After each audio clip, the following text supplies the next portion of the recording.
Hello friends, welcome to my YouTube channel. તો આજના આ વિડીયોની અંદર આપણે ગુજરાત મેડિકલ કાઉન્સિલિંગ વર્ષ 2025 માટે જે 3 પ્રશ્નો વારંવાર પૂછવામાં આવી રહ્યા છે. સૌથી પ્રથમ પ્રશ્ન એટલે કે રિપોર્ટિંગ માટે કયા કયા ડોક્યુમેન્ટ્સ જરૂરી છે અને વિદ્યાર્થીઓ રિપોર્ટિંગ ક્યાર સુધી કરી શકે છે. ત્યારબાદ બીજો પ્રશ્ન એટલે કે પ્રથમ વર્ષ માટે ત્રણેય વિષયનું મૂક સજેશન સાથે સાથે આપે જે કઈ કઈ વસ્તુઓ સાથે લઈ જવાની રહેતી હોય છે, જે અગત્યની વસ્તુઓ છે. સાથે સાથે જે ત્રીજો પ્રશ્ન છે કે ત્રીજો રાઉન્ડ એમબીબીએસ અને બીડીએસ નો ક્યાર સુધી ચાલુ કરવામાં આવશે. તો આ ત્રણેય પ્રશ્નોના લગતી જે પણ મૂંઝવણ છે, તો આ વિડીયોની અંદર આપને આ ત્રણેય પ્રશ્નોના રિલેટેડ કંઈ પણ મૂંઝવણ હશે તે સોલ્વ થઈ જશે. વિડીયોને એક વખત એન્ડ સુધી જોઈ લેશો તો આપને જેટલી પણ મુશ્કેલીઓ મૂંઝવણ છે આ ત્રણેય પ્રશ્નો રિલેટેડ એની સરળતાથી સમજાવવામાં આવેલા છે. તો ચાલો વિડીયોની શરૂઆત કરીએ. તો સૌથી પ્રથમ પ્રશ્ન છે કે રિપોર્ટિંગ માટે કયા કયા ડોક્યુમેન્ટ્સની જરૂરિયાત રહેશે.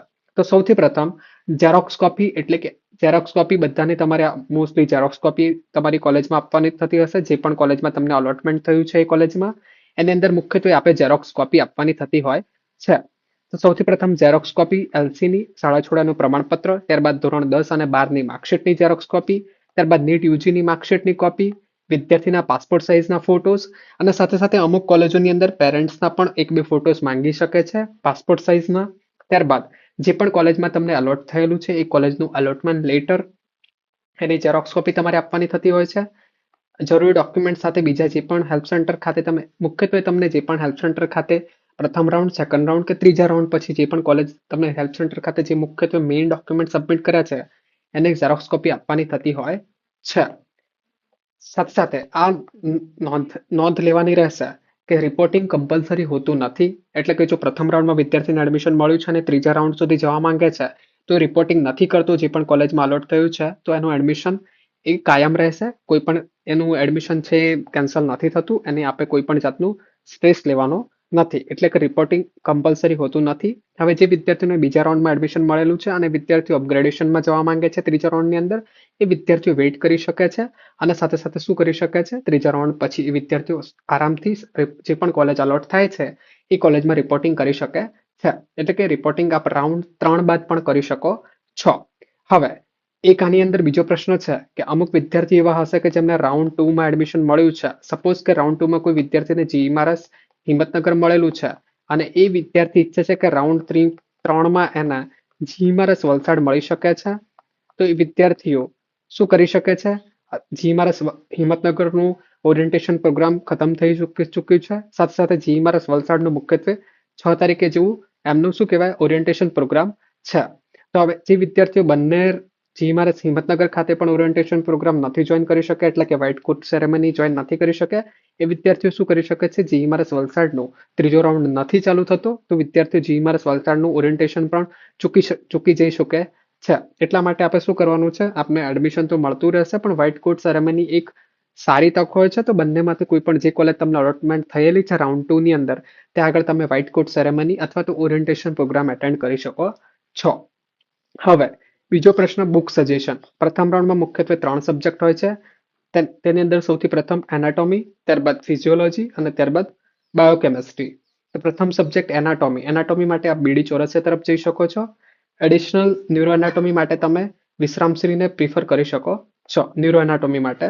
બાકી તમે lower limb, upper limb, thorax, head and neck માટે બીડી ચોરસિયાને પ્રિફર કરી શકો છો. ન્યુરો એનાટોમી માટે વિશ્રામશ્રી તરફ જઈ શકો છો. ત્યારબાદ ફિઝિયોલોજી માટે આપ એકે જૈન અથવા સેમ્બુલિગમ તરફ જઈ શકો છો. ત્યારબાદ બાયોકેમિસ્ટ્રી માટે વાસુદેવન બોન્સેટ લેવાનો રહેશે જે તમને 4 થી 5 હજારમાં પડશે. એપ્રોન સીવડાવેલું, લેન્સેટ ફિઝિયોલોજી માટે, ડિસેક્શન કિટ અને ત્યારબાદ હિસ્ટોની પેન્સિલ. આવી રીતે શું કરવાનું રહેશે, આટલી વસ્તુઓ તમારે ખરીદવાની રહેશે. હવે આપ જાણો છો તે મુજબ એમબીબીએસનું સૌથી હાર્ડેસ્ટ પાર્ટ એ તમારું એમબીબીએસનું પ્રથમ વર્ષ અને એમબીબીએસનું લાસ્ટ યર.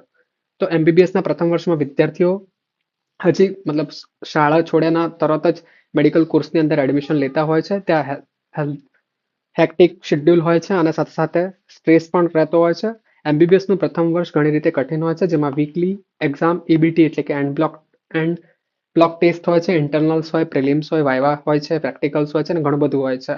તો એના લીધે અમે મેન્ટરશિપ પેઇડ પ્રોગ્રામ પણ ચાલુ કરેલો છે. તો એની અંદર શું શું છે કે વાઇવામાં કઈ રીતે જવું વિદ્યાર્થીઓ પ્રથમ વર્ષમાં, ત્યારબાદ એક્ઝામમાં ટોપિક પર કઈ રીતે ફોકસ કરવું, ત્યારબાદ ઇન્ટરનલ અને પ્રિલિમ્સ માટે જરૂરી માહિતી કઈ કઈ ધ્યાનમાં રાખવાનું રહેશે, યુનિવર્સિટી એક્ઝામમાં કઈ રીતે અપીયર થઈ શકો છો, ઓનલાઈન કયા માધ્યમો આપ અનુસરી શકો છો, મેરો છે, પ્રેપલેડર છે, સાથે સાથે પીડબ્લ્યુ મેટ છે, ડેમ્સ છે, ઘણા બધા ઓનલાઈન માધ્યમો છે. એની અંદર તમે કયા પ્લાન્સ ફર્સ્ટ યર માટે સૌથી સરળ છે, પ્રેપલેડર છે, એના કયું આપ ઓનલાઈન માધ્યમ અનુસરી શકો છો.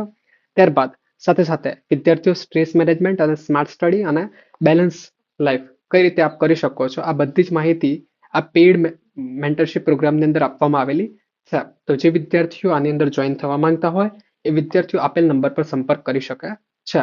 81 41 53 30 આ નંબર પર સંપર્ક કરવાનો રહેશે. તો ત્યાં આગળ તમને વધુ માહિતી આપવામાં આવશે. આની અંદર જોઈન થશો તો તમારું જે પણ પ્રથમ વર્ષ છે એ હેક્ટિક હોય છે, એ સરળતાથી તમારું પ્રથમ વર્ષ પૂર્ણ થઈ જશે, જેની અમે ખાતરી આપીએ છીએ.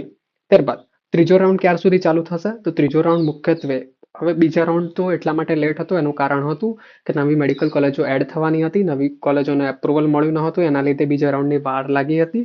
પણ ત્રીજો રાઉન્ડ આ અઠવાડિયા અંદર ચાલુ થઈ શકે છે અને ચોઇસ ફિલિંગ જે દિવસે પૂર્ણ થશે એના દિવસે શું કરવું એનું પરિણામ પણ જાહેર કરી દેવામાં આવશે. એટલે કે આ અઠવાડિયાની અંદર ત્રીજો રાઉન્ડ ચાલુ થઈ શકે છે.